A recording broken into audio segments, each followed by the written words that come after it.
अस्सलामुअलैकुम। खाने की चाहत में आप सबको खुशामदीद। आज की सबसे पहली रेसिपी हमारे चैनल की है कॉस्लॉ। कॉस्लॉ आप देख सकते हैं, मैंने लिया है 1 पाव के करीब गोभी है। इसमें हमने हाफ़ कप लिया है मायोनीज़, 1 टीस्पून लूँगी मैं इसमें शुगर और हाफ़ कप लूँगी मैं क्रीम। चलें अब हम बनाने चलते हैं कॉस्लॉ। अब ये देख सकते हैं, इसमें मैंने सारी चीज़ें ऐड करके इसको अच्छे से मिक्स कर लिया था और ये अब हमारा कॉस्लॉ तैयार है बिल्कुल। इसको अब आप जो है हाफ़ आवर कम से कम फ्रीज़ करें तो ये बिल्कुल ही ठंडा हो जाएगा और बहुत ही ज़्यादा मज़ेदार लगेगा।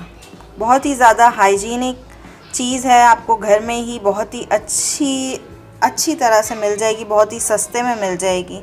आप बाहर से लेते हैं इतने महंगी चीज़ें, बेहतर है कि आप लोग सब इसको घर में ही तैयार करें। शुक्रिया, अल्लाह हाफ़िज़।